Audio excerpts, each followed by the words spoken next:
So I think we might be needing a little more glue. Okay, so in the last edition of this Horus Heresy hobby diary, we built a Spartan, which you can see here.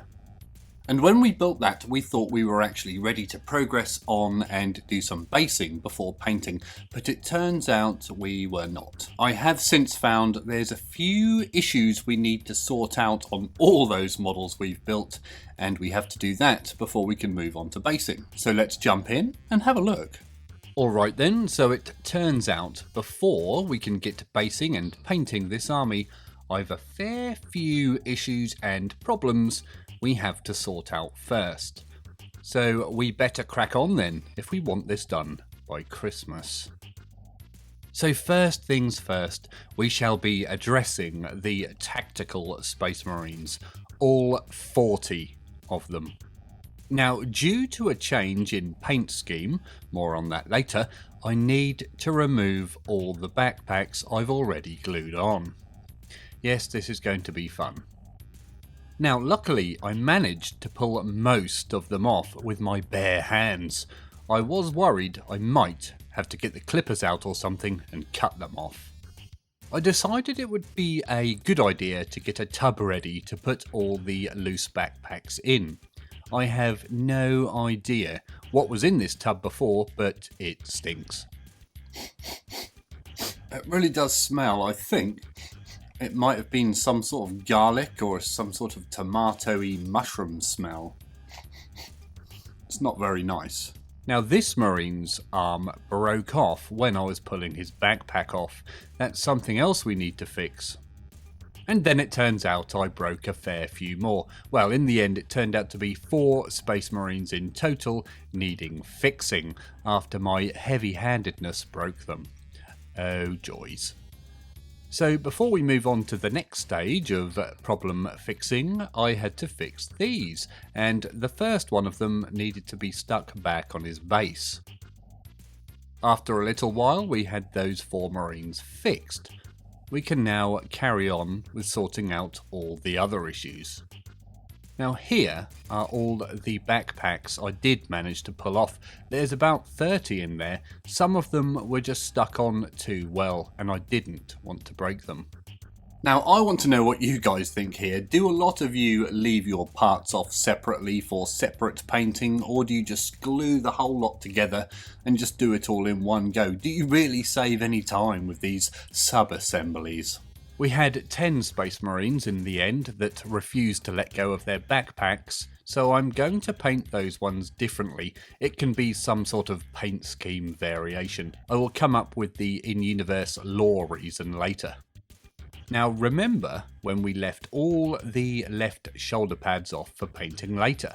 It turns out I now want them all attached, and hopefully we haven't lost any in the meantime. Annoyingly, all the shoulder pads are mixed in with the Terminator shoulder pads. I should have kept these separate really. Oh well, lesson learnt. Using some Tamiya thick glue, I stuck the shoulder pads on. Let's hope I don't regret this move later. There we go, the Marines have now been changed a fair bit. The backpacks are all removed and both shoulder pads are now attached. Does anyone else keep changing their minds like me? After some frantic sticking, we finally had all the Marines' shoulder pads on.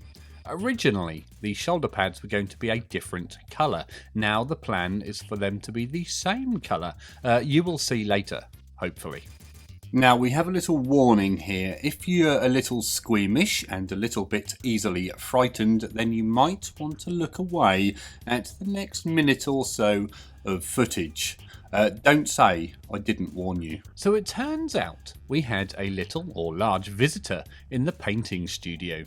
This guy, or girl, has been terrorising the house for a few days. This one turned up on the wall. Does anyone know what sort of spider it is? I think it's just a house spider. You can see how hairy his legs are.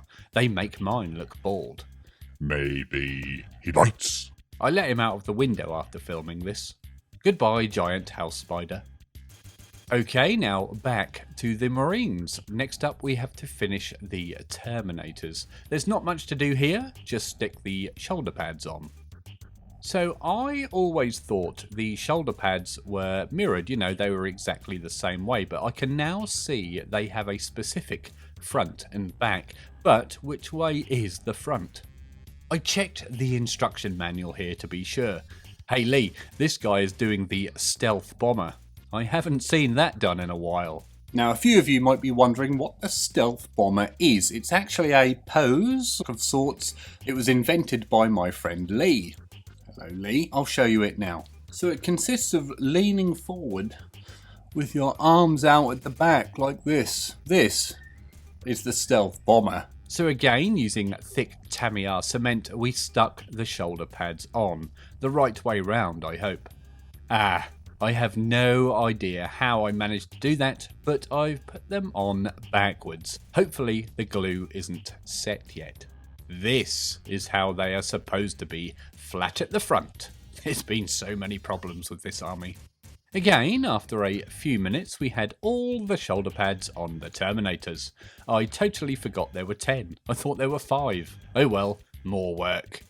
Wyatt came along to take the mickey out of me here. He put his dummy in upside down and laughed at me. Look at me, I'm Marcel. I glue parts on the wrong way round. Now, I've a horrid feeling these backpacks won't stick on cleanly if I don't clean them up first. I don't want that to be an issue I run into later. Oh, no. So, using Andy, my trusted Stanley knife, I cleaned up some of the mess and remnants of glue. This wasn't as much hassle as I anticipated. It only took about 8 hours to clean up 30 backpacks. No, I'm kidding. It was 9. I also felt it'd be a good idea to clean up the attachment point on the back of the Marine. I tried to not cut off the nub so much that the pack went on in the right place. After another 9 or so hours, I had those all ready. I lied about the 9 hours, but it sure did feel like a long time. Now, I have here an issue of White Dwarf magazine, an old one. This is issue 109. And if you look at this piece of art on the front cover here, the gentleman has a little text on his armour. And if you read it, it says, if you're enjoying this video, then please consider liking it and subscribing to the channel. That means you, Lee. If you are enjoying the content here on the channel, then please consider joining the Patreon, the link to which is in the description below or up here somewhere. Now, I needed some painting mounts for the separate backpacks, so I felt using toothpicks might work.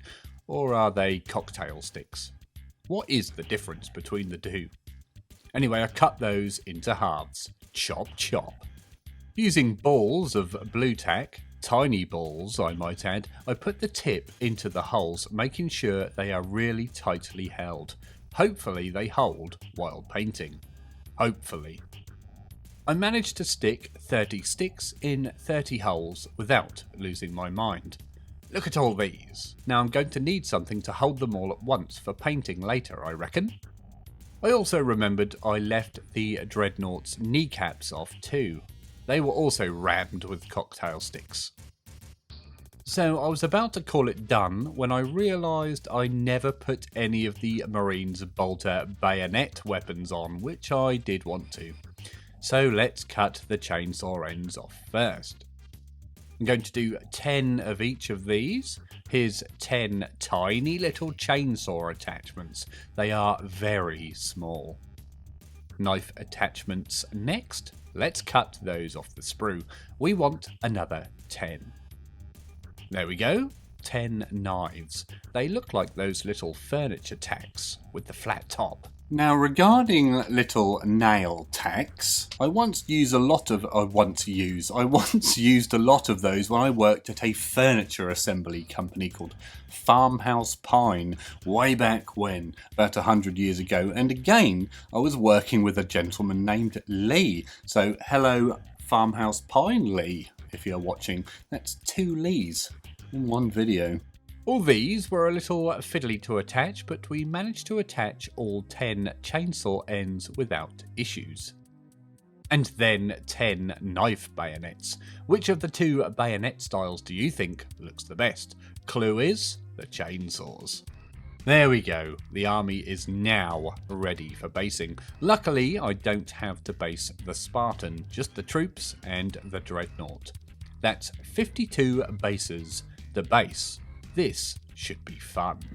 If you want to see some more episodes of the Horus Heresy boxed building hobby diary, I know you do, then check out the playlist up here somewhere.